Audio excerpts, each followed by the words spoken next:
O milênio é o reinado de 1000 anos de Cristo com seus santos no céu entre a primeira e a segunda ressurreições. Durante esse tempo, serão julgados os ímpios mortos. A terra estará completamente desolada, sem habitantes humanos com vida, mas ocupada por Satanás e seus anjos. No fim desse período, Cristo com seus santos e a cidade santa descerão do céu à terra. Os ímpios mortos serão então ressuscitados e, com Satanás e seus anjos, cercarão a cidade, mas fogo de Deus os consumirá e purificará a terra. O universo ficará assim, eternamente livre do pecado e dos pecadores. Prepare-se para mergulhar neste impressionante estudo escatológico das Escrituras Sagradas. O Nisto Cremos está começando.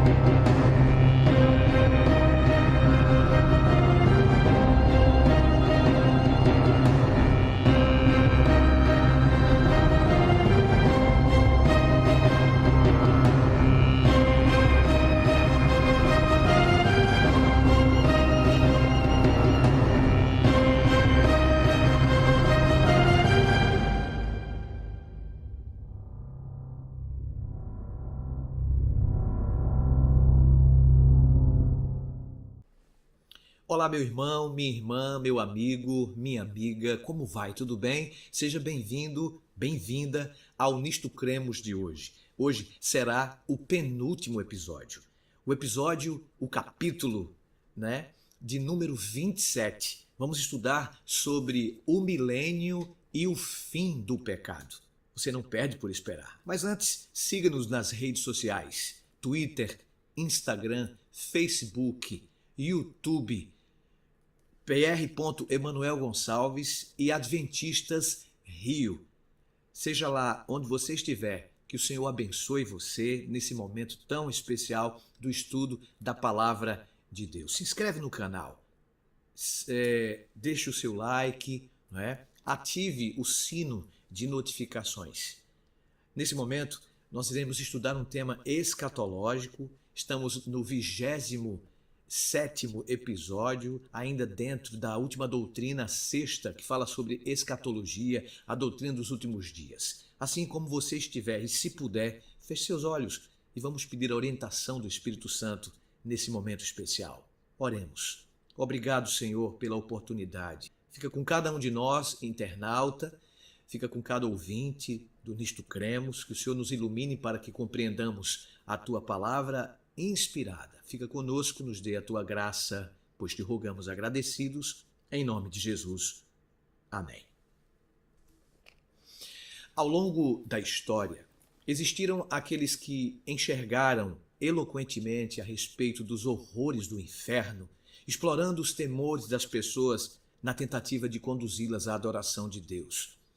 Mas que espécie de Deus retratam essas pessoas? O Nisto Cremos de hoje está falando sobre o milênio e o final do pecado. De que modo extinguirá Deus finalmente o mal? O que acontecerá com Satanás? O que impedirá que o mal torne algum dia a erguer sua horrorosa feição? De que modo pode um Deus justo ser também amável? Nós vamos falar sobre antes do milênio, durante o milênio e depois do milênio. Exemplo, durante o milênio, o período de 1000 anos, do qual fala este 20º capítulo de Apocalipse, vamos abrir a Bíblia em Apocalipse capítulo 20, A influência de Satanás sobre a terra será restrita durante esse período e Cristo estará reinando com os santos, de acordo com o capítulo 20 de Apocalipse, versos 1 a 4, lá nos céus. O capítulo 19 e também o capítulo 20 de Apocalipse constituem um só conjunto. Vale lembrar isso. Não há quebra de sequência entre esses capítulos. Eles descrevem a vinda de Cristo e prosseguem imediatamente com o milênio, sendo que essa sequência indica que o milênio começará por ocasião do regresso de Cristo. Lembram que estudamos no capítulo anterior, no capítulo 25, claro, e em seguida o capítulo 26, volta de Jesus e morte e ressurreição. Lembram disso? Então, o Apocalipse ele representa os três poderes que reúnem as nações do mundo com o objetivo de opor-se à obra e ao povo de Cristo imediatamente do segundo advento, como sendo esses três poderes: o dragão, a besta, o falso profeta, Apocalipse 16, a partir do verso 13.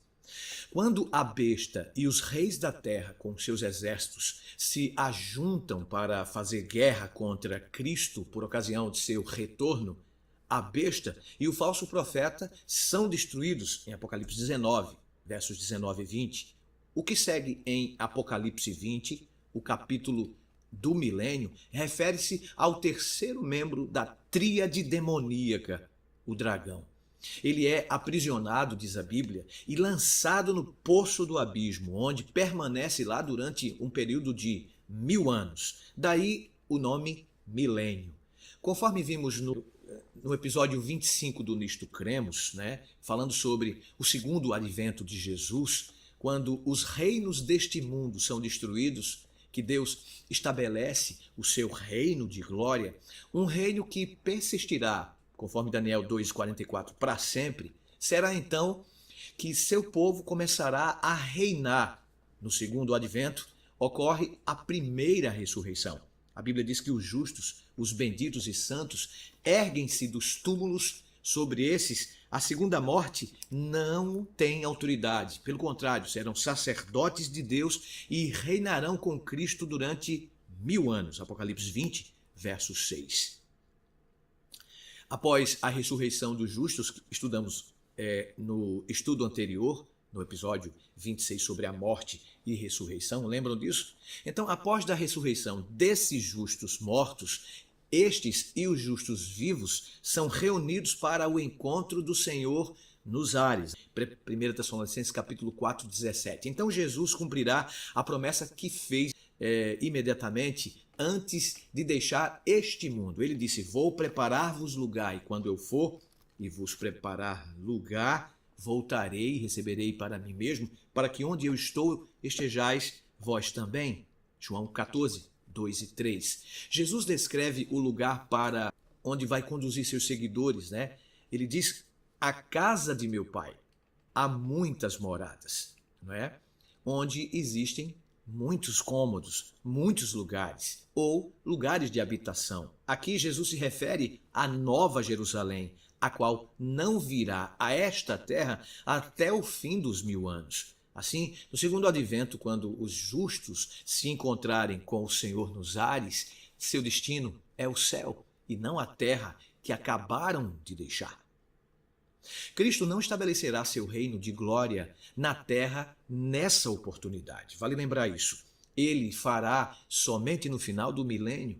Os inimigos de Cristo são mortos. Cristo comparou o seu retorno com aquilo que aconteceu por ocasião do dilúvio, lembram? Na destruição de Sodoma e Gomorra. Essa comparação revela dois pontos interessantes. Em primeiro lugar, que a destruição atingiu os ímpios de surpresa. E, em segundo lugar, que aquilo que sobreveio foi efetivamente destruição. O dilúvio veio e os levou a todos, Mateus 24, 39. O fogo e enxofre que desceu sobre Sodoma e Gomorra e destruiu todos. A Bíblia diz que em seu segundo advento, Cristo descerá dos céus com seus exércitos, na qualidade de cavaleiro que monta um cavalo branco e cujo nome será Rei dos Reis e Senhor dos Senhores. Ele virá para destruir as nações rebeldes da terra. Depois da destruição da besta e do falso profeta, os restantes dos seguidores de Satanás morrerão e não haverá sobreviventes, pois todos serão mortos com a espada que saía da boca daquele que estava montado no cavalo branco. E todas as aves se fartaram das suas carnes. Apocalipse 19, versículo 21. Que cena, hein? Descrevendo essa cena, dizem as Escrituras: o Senhor sai do seu lugar, diz a Bíblia, para castigar a iniquidade dos moradores da terra. A terra descobrirá o sangue que embebedeu e já não encobrirá aqueles que foram mortos. Isaías 26, verso 21. A terra torna-se desolada, de acordo com a Bíblia, uma vez que os salvos ascendem para a companhia do Senhor e os ímpios são destruídos mediante o seu aparecimento. A terra permanecerá durante algum tempo sem habitantes humanos. É isso mesmo. As Escrituras indicam essa situação. O profeta Jeremias, no Antigo Testamento, disse: olhei para a terra, e ei-la sem forma e vazia, para os céus, e não tinham luz. Olhei para os montes, e eis que tremiam, e todos os outeiros estremeciam. Olhei, e eis que não havia homem nenhum, e todas as aves dos céus haviam fugido. Isso está em Jeremias 4, versos 23 e 25. O profeta Jeremias utiliza a terminologia encontrada em Gênesis capítulo 1, verso 2, quando diz que a terra foi criada sem forma e vazia. Lembra do texto? Indicando que a terra tornará tão caótica como era ao começo da criação. Satanás, então, ele é preso. Interessante, preso. Os eventos que ocorrem nessa oportunidade foram prefigurados no ritual do bode emissário no dia da expiação, nos serviços do santuário de Israel. No dia da expiação, o sumo sacerdote purificava o santuário mediante o sangue expiatório do bode do Senhor. Somente aí, depois disso, que a expiação se achava completa. É que o ritual envolvia Azazel, ou o bode que simbolizava Satanás, como estudamos no episódio 24 do Nisto Cremos. Colocando as mãos sobre a cabeça desse bode, o sumo sacerdote confessava todas as iniquidades dos filhos de Israel, todas as suas transgressões, todos os seus pecados, colocando-os sobre a cabeça do bode, de acordo com Levíticos capítulo 16, 21. Depois, o bode era enviado para um lugar deserto, para a terra solitária, de acordo com o capítulo 16 de Levítico, verso 22. Similarmente, Cristo no santuário celestial tem ministrado os benefícios de sua complexa expiação ao seu povo em seu regresso. Ele os redimirá e lhes dará a vida eterna. Que maravilha, amigo! Quando ele houver completado sua obra de redenção e purificação no santuário celestial, colocará os pecados de seu povo sobre Satanás, o originador e instigador do mal. De nenhuma forma se pode dizer que é Satanás quem efetua a expiação pelos pecados dos crentes. Cristo realizou essa obra por completo, amigo. Mas Satanás deve ser responsabilizado por todos os pecados que ele levou os salvos a praticarem. Assim como o bode Azazel era conduzido ao deserto por um homem à disposição para isso, Deus, sem sombra de dúvidas, banirá Satanás para a terra desolada e desabitada. A visão que João teve do milênio descreve em traços vívidos o banimento de Satanás. Ele viu que, no começo dos 1000 anos, o dragão, a antiga serpente, que é diabo, Satanás, foi preso em cadeias e confinado ao abismo. Apocalipse 20, versos 2 e 3. Isso retrata simbolicamente a cessação temporária das atividades de perseguição e engano de Satanás para que não mais enganasse, diz a Bíblia, as nações até se completarem os 1000 anos. Apocalipse 20, verso 3. O termo utilizado por João aqui, abismo, abussos, do grego, descreve apropriadamente as condições da terra nesta oportunidade.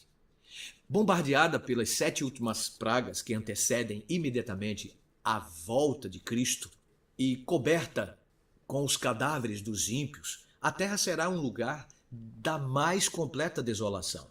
Confinado à terra, o diabo estará preso por meio de uma cadeia de circunstâncias. É claro que a gente não prende um espírito com cadeias físicas.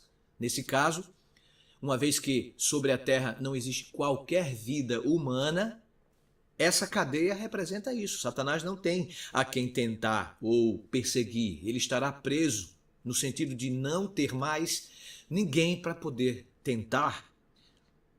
Cristo, então, no céu, com os remidos, em sua segunda vinda, Cristo conduz seus seguidores para o céu, lembram disso? Para os lugares da morada que ele mesmo lhes preparou na Nova Jerusalém, lá em cima, tal como Moisés e os israelitas, os redimidos possuídos de imensa gratidão, entoarão o cântico de livramento, o cântico de Moisés, lembram do servo de Deus, e o cântico do Cordeiro, dizendo: grandes e admiráveis são as tuas obras, Senhor, Deus Todo-Poderoso. Lembra o Apocalipse? Justos e verdadeiros são os teus caminhos, ó Rei das nações. Apocalipse 15, verso 3. Os santos reinam então nesse céu com Cristo. E é durante o milênio que Cristo cumprirá a promessa de conceder aos vencedores o poder sobre as nações. Apocalipse 2, verso 26. Daniel viu que após a destruição dos ímpios, dos inimigos de Deus, o reino e o domínio e a majestade dos reinos debaixo de todo o céu serão dados ao povo, diz a Bíblia, dos santos do Altíssimo, Daniel 7, 27. Aqueles que são ressuscitados por Cristo na primeira ressurreição reinarão com ele durante quanto tempo? 1000 anos, Apocalipse 20, verso 4. Mas, pastor, você pergunta, em que sentido poderão os santos reinar se estão no céu e todos os ímpios estão mortos? Seu reinado consistirá no envolvimento, amigo, em uma importante fase do governo de Cristo. João, ele viu que durante esses 1000 anos os santos estariam envolvidos em um julgamento. Ele contemplou tronos e nestes sentaram-se aqueles aos quais foi dada a autoridade de julgar. Apocalipse 20, verso 4. Essa é a ocasião do julgamento de Satanás e de seus anjos, mencionada em 2 Pedro, capítulo 2, verso 4, e Judas, versículo 6. É a ocasião mencionada pelo apóstolo Paulo de que os santos haverão de julgar o mundo e mesmo os anjos. 1 Coríntios 6, versos 2 e 3. O julgamento que ocorre durante o milênio não decide quem está salvo ou quem está perdido. Essa decisão é tomada por Deus antes do segundo advento. Todos aqueles que não participarem da primeira ressurreição ou não forem transformados estarão perdidos. E o juízo de Deus ele está distribuído em 3 fases. O pré-advento, que é o investigativo, que começou depois dos 2.300 anos de Daniel 8,14, né? O juízo confirmativo é esse que durante o milênio o povo de Deus já foi arrebatado visivelmente para o céu por ocasião da volta de Jesus e o povo de Deus vai estar lá em cima julgando. Lembrando que esse julgamento não decide quem está salvo e quem está perdido, repito. Esse julgamento que decide quem está salvo é antes de Cristo voltar. Isso mesmo. O julgamento de que os santos participam lá no céu durante 1000 anos serve ao propósito de responder qualquer questão que os justos possam ter em relação às causas que levaram outros a se perderem. Daí, Martinho Lutero falou das 3 surpresas. Lembram disso? Que lá no céu nós vamos ter 3 surpresas no mínimo. A primeira é que nós vamos estar lá. A segunda é que nós vamos ver pessoas que não imaginávamos. E a terceira é que nós não vamos enxergar pessoas que nós imaginávamos que estivessem salvas. Deus ele deseja que aqueles aos quais foi dada a vida eterna tenham plena confiança em sua direção, de modo que ele lhes revelará as operações de sua misericórdia e justiça. Esse tema ele é empolgante, você não acha? Imagine que você esteja no céu e ali não se encontre um de seus familiares. Olha a surpresa. Alguém que você tinha certeza que ali estaria. Tal situação poderia levar ao questionamento da justiça de Deus, não é? E esta espécie de dúvida jaz à base de todo o pecado. A fim de eliminar para sempre a possibilidade de tais dúvidas, para garantir que o pecado nunca mais se erguerá, Deus proverá as respostas a todas as perguntas desse tipo durante a fase revisora do julgamento que acontecerá no milênio. Esse juízo chamamos de juízo confirmativo ou comprobatório. Nessa tarefa, os remidos desempenharão um papel crucial na grande controvérsia entre o bem e o mal. Eles confirmarão, Bíblia, para sua eterna satisfação, quão sincera e pacientemente Deus se ocupou dos pecadores perdidos. Perceberão quão negligentes e obstinadamente os pecadores desprezaram e rejeitaram seu amor. Descobrirão que mesmo pecadores aparentemente contritos acariciaram secretamente o medonho egoísmo em vez de aceitar o sistema de valores de seu Senhor e Salvador. Durante esses 1000 anos, Satanás sofrerá intensamente. Ali, em quarentena, essa palavra tem sido muito usada nos últimos dias, não é? Confinamento. Pois é, Satanás vai ficar confinado, em quarentena, junto com seus anjos, aqueles caídos que foram expulsos do céu. A terra desolada não mais poderá desenvolver os enganos que haviam lhe ocupado constantemente o tempo. É obrigado a contemplar os resultados de sua rebelião contra Deus e a sagrada lei de Deus. Necessita ver agora o papel que desempenhou na grande controvérsia entre o bem e o mal. Ele pode olhar ao futuro tão somente com temor diante da terrível penalidade que deverá sofrer em virtude de todo o mal pelo qual é responsável. Chegamos então no final do milênio. O que vai acontecer no final? A Bíblia diz: os restantes dos mortos ou dos ímpios serão ressuscitados, libertando assim a Satanás da inatividade que o prendera, de acordo com Apocalipse 20, versos 5 e 7. Enganando uma vez mais os ímpios, ele os conduz em ataque contra o acampamento dos santos e a cidade querida, a Nova Jerusalém. Verso 9 do capítulo 20 de Apocalipse, a qual, junto com Cristo, essa cidade terá descido do céu nessa oportunidade. Cristo, os santos e a cidade descem. Cristo desce novamente à terra com os santos e a Nova Jerusalém, tendo em vista dois propósitos: porá término à grande controvérsia ao executar as decisões do julgamento ocorrido durante o milênio e, segundo, purificará e renovará a terra de modo que possa aqui estabelecer seu reino eterno. Então, em seu mais amplo sentido, o Senhor será rei sobre toda a terra.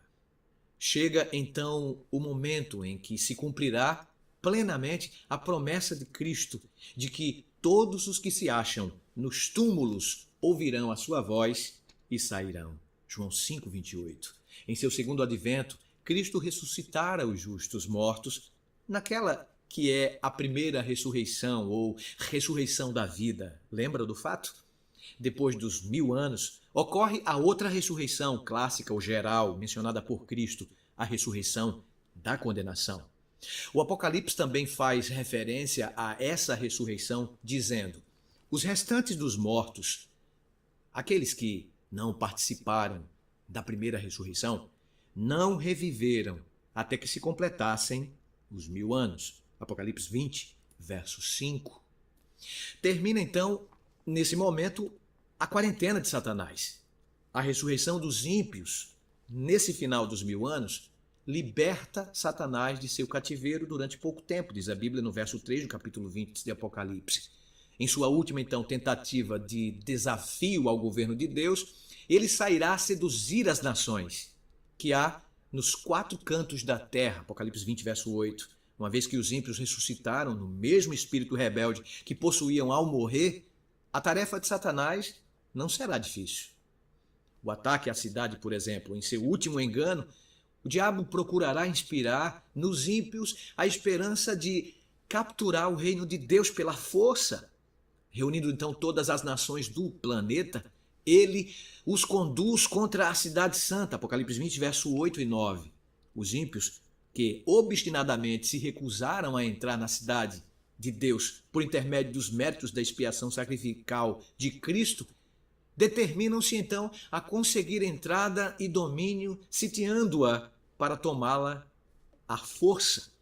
O fato de que os ímpios tão logo recebem novamente de Deus a vida, envolvem-se contra ele e tentam derrubar seu reino, confirma então a decisão que Deus tomou a respeito deles está correta.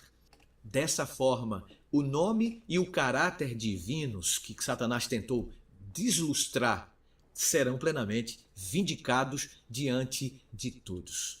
João indica que quando os ímpios, inimigos de Deus, tiverem cercado a cidade santa, Nova Jerusalém, e se acharem prontos para o ataque, Deus estabelecerá seu grande trono branco.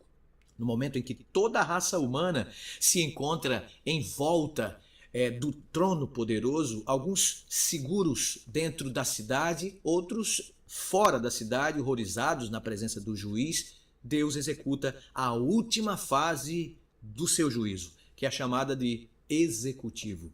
Foi a respeito dessa ocasião que Jesus falou, dizendo: ali haverá choro e ranger de dentes, quando virdes no reino de Deus Abraão, Isaque, Jacó e todos os profetas, mas vós lançados fora. Lucas 13, verso 28. Para que seja levada a efeito essa fase executiva do juízo de Deus, os livros são abertos. Então, se abriram os livros, ainda outro livro, o livro da vida foi aberto. Os mortos foram julgados segundo as suas obras, conforme o que se achava escrito nos livros. Apocalipse 20, verso 12. Então Deus pronuncia a sentença, amiga que nos assiste pelos canais digitais do YouTube, Facebook, Adventistas Rio, PR Emanuel Gonçalves. Lembre-se disso. Olha que pergunta: por que então Deus, vai tirar das sepulturas as pessoas para novamente serem destruídas? Bem, amigo, durante aquele período de confirmação, do juízo comprobatório, os remidos tiveram a oportunidade de examinar a justiça do tratamento divino em relação a todas as criaturas inteligentes do universo. Então, a perda de todos os condenados, inclusive Satanás e seus anjos, confirmará a justiça dos caminhos de Deus. Foi com relação a esse grande trono branco que Paulo escreveu e cuja profecia se cumpre nesse momento. Todos compareceremos perante o tribunal de Deus, Romanos 14, 10. Ali, todas as criaturas não caídas e caídas, salvas e perdidas, dobrarão os joelhos e confessarão que Jesus Cristo é Senhor, Filipenses 2, 10. Então, a questão da justiça de Deus terá sido resolvida para sempre. Aqueles que herdaram a vida eterna possuirão, em relação a Ele, uma fé inabalável. Nunca mais o universo e seus habitantes serão postos sob o alcance de Satanás do pecado. Imediatamente após ser pronunciada a sentença, Satanás, seus anjos e seus seguidores humanos receberão a punição devida. Eles sofrerão a morte eterna. Diz a Bíblia: desceu fogo, porém, dos céus e os consumiu. Apocalipse 20, verso 9. A própria superfície da terra, fora da cidade santa, parece derreter-se, tornando-se um vasto lago de fogo para juízo e destruição dos homens ímpios. De acordo com 2 Pedro 3, verso 7, o dia da vingança do Senhor, Isaías fala, no capítulo 34, verso 8, durante o qual ele executará o seu estranho ato. O próprio Isaías diz no capítulo 28, verso 21, que esse ato de Deus destruir é um ato estranho, destruição dos inimigos. Então, finalmente, essa destruição chegou. João complementa: e se alguém não foi achado inscrito no livro da vida, esse foi lançado para dentro do lago de fogo. Apocalipse 20, verso 15. O diabo e seus associados sofrem a mesma sorte. Apocalipse 20, verso 10. Todo o contexto bíblico deixa claro que esta segunda morte, Apocalipse 21, verso 8, que os ímpios sofrem, significa a sua total destruição. E a pergunta que não quer calar, pastor: o que dizer, então, do conceito de um inferno que arde para sempre, eternamente? Estudo cuidadoso mostra que a Bíblia não ensina a existência de tal inferno ou tormento. Biblicamente, inferno é o lugar e estado de punição e destruição pelo fogo eterno que ocorre na segunda morte daqueles que rejeitaram a Deus e a oferta de salvação em Jesus Cristo. Várias versões bíblicas utilizam a palavra inferno para traduzir o termo hebraico Sheol e seu correspondente grego Hades. Esses termos, em geral, se referem à sepultura, onde os mortos, tanto justos quanto ímpios, aguardam em estado de inconsciência, ou seja, a ressurreição. Isso nós estudamos no capítulo 26 desta série, no episódio 26, quando falamos sobre morte, sobre ressurreição. Uma vez que o conceito atual de inferno difere muito daquele implicado nos termos hebraicos e grego, muitas versões modernas da Bíblia simplesmente evitam a palavra inferno e transliteram os termos originais Sheol e Hades. Em contraste, o termo grego Geena, que o Novo Testamento igualmente traduz como inferno, denota um lugar de punição dos impenitentes pelo fogo. Portanto, nós encontramos nem sempre inferno na Bíblia quer dizer a mesma coisa, e a incapacidade em distinguir isso, tem conduzido a muita confusão. Exemplo, Geena é derivado do hebraico Ge-Inon, ou Vale de Inon, uma garganta existente ao lado sul de Jerusalém. Nesse lugar, o povo de Israel havia celebrado o rito pagão de oferecer seus filhos como holocausto a Moloque. Isso está registrado em 2 Crônicas, capítulo 28, verso 3. Jeremias predisse que, em virtude dos pecados do povo, o Senhor converteria o vale em um vale de matança, onde os cadáveres dos israelitas seriam sepultados até que não mais houvesse lugar para fazê-lo. Os cadáveres restantes serviriam de pasto às aves. Jeremias 7, versos 32 e 33. Vale lembrar, amigo, amiga, a profecia de Jeremias, sem dúvida, levou os israelitas a verem Ge-Inon como um lugar de julgamento dos maus, um lugar de repugnância, punição e vergonha. Tradições rabínicas posteriores consideram o vale como lugar para a queima de carcaças e lixos. Jesus utilizou os fogos de Rinom como representação do fogo do inferno. Por exemplo, Mateus 5, verso 22, capítulo 18, verso 19. Assim, os fogos de Rinom simbolizavam o fogo consumidor do juízo final. Ele declarou que essa experiência ocorreria depois da morte, Lucas capítulo 12, 5, e que o inferno destruiria tanto o corpo quanto a alma, Mateus 10, versículo 28. Então, pastor, qual é a natureza do fogo do inferno, como muita gente prega, por aí? Porventura queimarão as pessoas para sempre? Bem, de acordo com a palavra de Deus, Deus promete vida eterna somente aos justos. O salário do pecado, diz a Bíblia, é a morte e não vida eterna no inferno. Romanos 6, verso 23.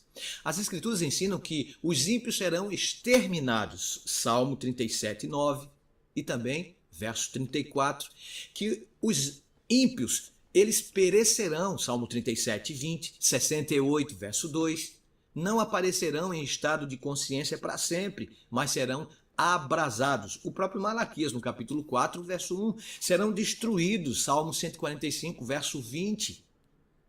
Falando da punição dos ímpios, o próprio Novo Testamento, vale lembrar aqui, está aqui o Novo Testamento, utiliza os termos eterno ou para sempre, e esses termos traduzem a palavra grega aionios e aplicam-se tanto a Deus quanto ao homem. Para evitar mal-entendidos, devemos recordar que aionios é um termo relativo. O seu significado é determinado pelo objeto que ele modifica. Assim, quando as Escrituras utilizam aionios em relação a Deus, isso significa que ele possui existência infinita, pois Deus é imortal. Pegou?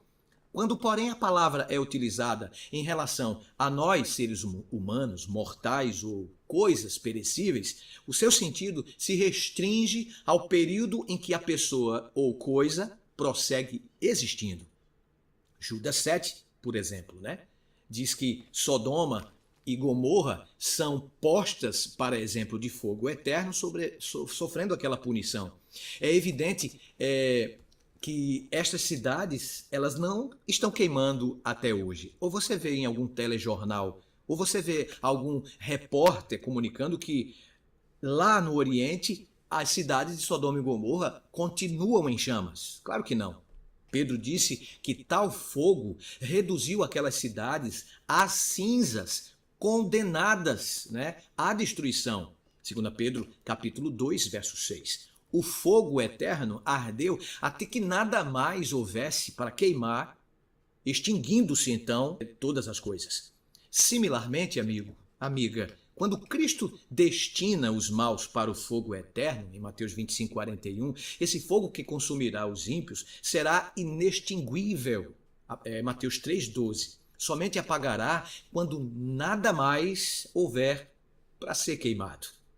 Quando Cristo se referiu ao castigo eterno, em Mateus 25, 46, não estava querendo dizer ato de castigar eternamente. O significado era que a vida eterna que os justos desfrutarão continuará através dos séculos intérminos da eternidade. E o castigo sofrido pelos ímpios será também eterno, não na duração eterna de sofrimento consciente, mas castigo completo e final. Então, a eternidade desse fogo não está na duração.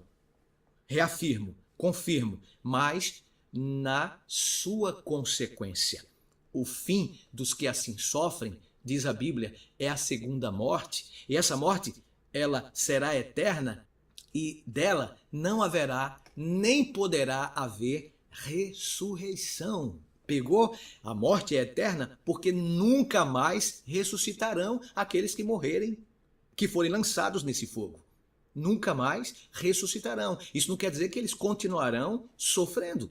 Quando a Bíblia fala de eterna redenção em Hebreus 9, 12 e juízo eterno em Hebreus 6, verso 2, ela se refere aos eternos resultados de redenção e julgamento e não a um processo interminável de redimir e julgar. Da mesma forma, quando fala a palavra de Deus de punição eterna, está falando dos resultados e não do processo. A morte experimentada pelos ímpios é final e eterna. Mas, pastor, eu li no texto que eles serão atormentados pelos séculos dos séculos, e sempre sim, Apocalipse. Mas a Escritura utiliza também essa expressão, pelos séculos dos séculos, Apocalipse 14, versos 11, capítulo 19, verso 3 e capítulo 20, verso 10, o que tem contribuído então para a conclusão de que o castigo de Satanás e dos ímpios perdurará ao longo de toda a eternidade, é o que muita gente pensa e entende. Entretanto, amigo, minha querida irmã, assim como ocorre com eterno, o objeto modificado pela expressão pelos séculos dos séculos ou para sempre, determina o significado da própria expressão. Ou seja, quando ela se associa a Deus, seu significado é absoluto, pois Deus é imortal. Associada, porém, aos seres humanos, nós mortais, o seu significado é limitado. Pegou? Entendeu? A descrição que as Escrituras fazem da divina punição de Edom constitui um bom exemplo do uso da expressão. Isaías diz que Deus haveria de transformar aquele país em piche fervente, o qual nem de dia nem de noite se apagará, e que a fumaça desta queima subirá para sempre. De geração em geração, ele jazeria deserto. Ninguém passaria por ali para todo o sempre. Olha que texto do Antigo Testamento. Edom foi destruído, mas não mais se encontra ardendo. Concorda comigo? O para sempre aqui durou até que a destruição foi completada. Ao longo de toda a Escritura, transparece claramente que o para sempre possui limites. O Antigo Testamento diz que um escravo poderia servir seu senhor para sempre. Êxodo 21, verso 6. Que o menino Samuel deveria morar no tabernáculo para sempre, 1 Samuel 1, verso 22, e que Jonas pensou que permaneceria no ventre do grande peixe para sempre, Jonas 2, verso 6. O Novo Testamento utiliza a expressão também de modo similar. Paulo, por exemplo, aconselha Filemon a receber Onésimo para sempre, Filemon 15. Lembra disso? Em todos estes casos, amigo, amiga, para sempre, refere-se a enquanto a pessoa viver. Salmo 92, verso 7 diz que os maus serão destruídos para sempre. Profetizando a grande conflagração final, Malaquias disse: eis que vem o dia do Senhor e arde como fornalha. Está aqui isso. Todos os soberbos e todos os que cometem perversidades serão como restolho. O dia que vem os abrasará, diz o Senhor dos Exércitos, e de sorte que não lhes deixará nem raiz, nem ramos. Malaquias 4, verso 1. Uma vez que os ímpios, Satanás, anjos maus e pessoas impenitentes são todos destruídos pelo fogo, tanto ramos quanto raízes, não mais haverá utilização adicional para a morte ou Hades. Esses também serão destruídos eternamente por Deus, Apocalipse 20, verso 14. Ah, amigo, como é maravilhoso estudar a Bíblia. A Bíblia deixa bem claro que eterna é a punição resultado e não a punição processo. Repito, eterna é a punição resultado e não a punição processo. É isso que representa a segunda morte. Deus é maravilhoso. Deus é amoroso. Dessa morte não há ressurreição. Seus resultados são eternos. Eu digo porque Deus é amor, Deus é amoroso, porque Ele não vai deixar, mesmo o ímpio, sofrendo por toda a eternidade. Uma coisa podemos afirmar com segurança: o tormento eterno deve ser eliminado. Se os homens não houvessem importado a noção grega, e não bíblica da indestrutibilidade natural da alma do indivíduo e então lessem o Novo Testamento com esta mensagem em mente, haveriam de obter deste Novo Testamento a crença não de um tormento eterno, mas de uma aniquilação. É o fogo, amigo, que é chamado de eterno, não a vida lançada dentro dele. Lembram disso? Pegou? Tendo sido então executada completamente a penalidade determinada pela lei de Deus, acham-se satisfeitas as demandas da justiça. Novos céus e nova terra proclamam a justiça do Senhor. A morte é o resultado final do pecado, querido. Como resultado do pecado, todos os que rejeitam a salvação oferecida por Deus morrerão eternamente, ou seja, nunca mais viverão. E aqueles que obedeceram a Cristo e fizeram a vontade de Jesus, eles viverão eternamente, ou seja, nunca mais morrerão. Alguns, contudo, pecaram de forma flagrante, deleitando-se com os procedimentos que praticaram, levando outras pessoas também ao sofrimento. Outros viveram uma existência pacífica e de relativo valor moral, sendo que sua maior culpa será o fato de haverem rejeitado a salvação que provém de Cristo. Seria justo que todos sofressem igual punição?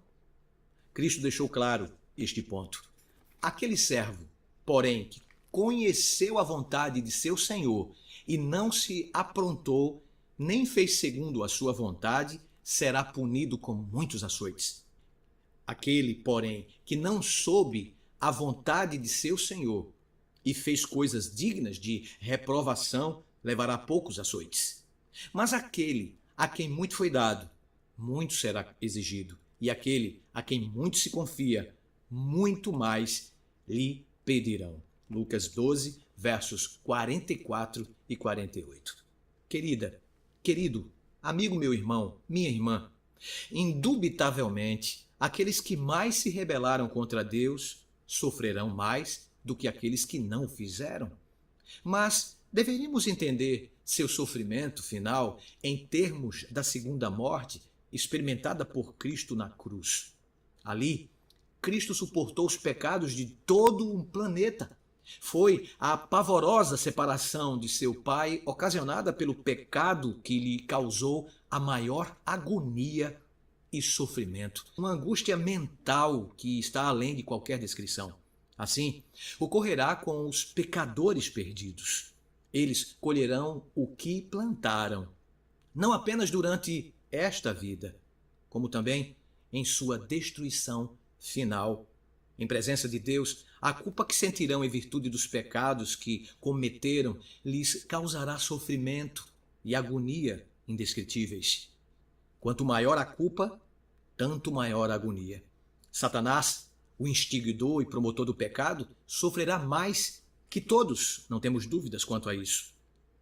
Descrevendo o dia do Senhor, quando todo traço de pecado for extinto, Pedro diz: os céus passarão com estrepitoso estrondo e os elementos se desfarão abrasados, também a terra e as obras que nela existem serão atingidas. 2 Pedro 3, verso 10. O fogo que destrói os ímpios purifica a terra da população do pecado. Das ruínas da terra, Deus fará surgir novo céu. Olha que linda promessa! E nova terra, pois o primeiro céu e a primeira terra passaram. Apocalipse 21, verso 1. Agora a terra purificada, recriada, o lar eterno dos remidos, Deus banirá para sempre a tristeza, querido, a dor, a morte, Apocalipse 21, 4. Finalmente, será extinta a maldição trazida pelo pecado, de acordo com Apocalipse 22, verso 3. Em vista da vinda do dia do Senhor, no qual pecadores impenitentes e pecado serão destruídos, Pedro aconselha a todos: visto que todas essas coisas hão de ser assim desfeitas, deveis ser tais como os que vivem em santo procedimento e piedade, baseando sua esperança na promessa do retorno de Cristo. Então ele afirma: nós, segundo a sua promessa, esperamos novos céus e nova terra, nos quais habita justiça. E por essa razão, pois amados, esperando estas coisas, empenhai-vos por ser achados por ele em paz, sem mácula e irrepreensíveis. 2 Pedro 3, versos 11, 13 e 14. Ó querido, ó querida amiga, esse assunto do novo céu e nova terra deixarei para o nosso último encontro na semana que vem. Mas eu gostaria de pedir que você, amigo que nos assiste pelas plataformas digitais do YouTube, do Facebook, Adventistas Rio, Pr. Emanuel Gonçalves, eu gostaria que você entregasse sua vida a Ele, a Jesus, o poderoso Deus, enquanto ainda há esperança. Você gostaria de fazê-lo agora? Jesus breve aparecerá nas nuvens. Observe os seus sinais. Ele está vindo com poder e majestade e nos levará logo para o seu eterno lar. Breve acontecerá o maior de todos. O que você diz?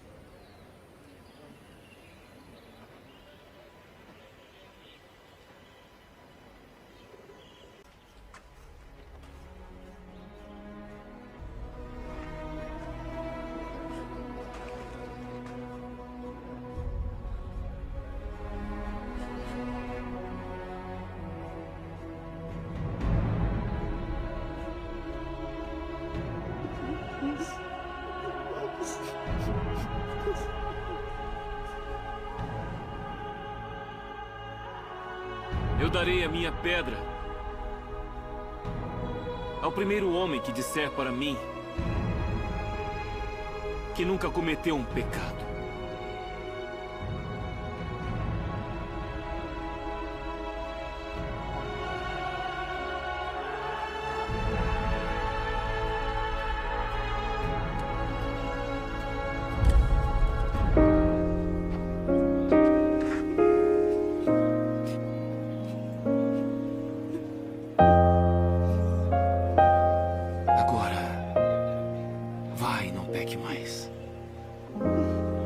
Vejo um mundo na miséria,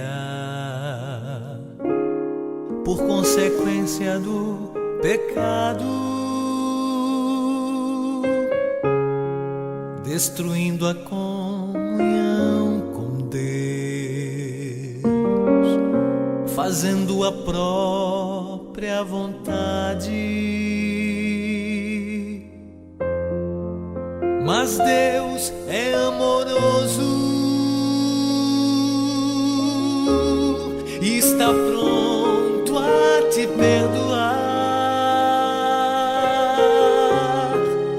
Entrega-te hoje a Jesus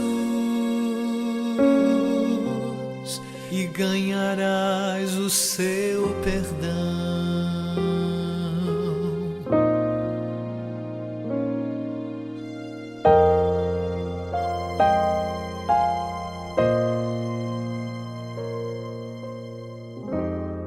As profecias se cumprindo, guerras, fomes, terremotos, pai contra filho, filho contra pai, mas ainda não é o fim. Mas é mistério que tudo isso aconteça,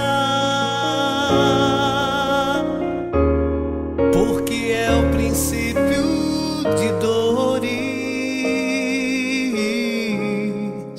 e o que perseverar até o fim ganhará a salvação. E Deus é amoroso e está pronto a te perdoar. Entrega-te hoje a Jesus e ganharás o seu perdão.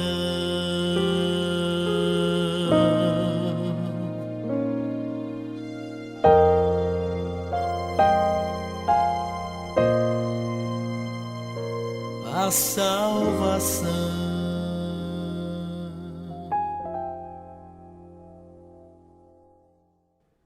Ah, amigo, que bom que você ouviu o apelo do Senhor. Jesus está voltando e Ele vai levar o seu povo para o céu. O seu povo vai ficar 1000 anos na eternidade. Depois dos 1000 anos, o mal será extinto de uma vez por todas. Nunca mais ouviremos falar de dor, de morte, de pranto. Esse é o nosso desejo, essa é a nossa esperança. Se você puder, e onde estiver, comigo, vamos orar. Pai, muito obrigado, porque o Senhor executará finalmente, dará a sentença no último dia sobre o mal, sobre o pecado, sobre a origem do pecado, sobre o seu originador. O Senhor destruirá o diabo, os ímpios e os anjos que se rebelaram contra o bem, contra a vida. Obrigado porque entregamos nosso coração ao Senhor. Perdoe nossos pecados e nos prepare para o grande dia da vinda do Senhor. Nos dê o teu perdão. Nós te oramos agradecidos em nome de Jesus. Amém. Ó amigo, Nisto Cremos de hoje fica por aqui, mas nós temos um encontro marcado no próximo e último episódio. Será o 28º. Deus te abençoe até lá. Tchau.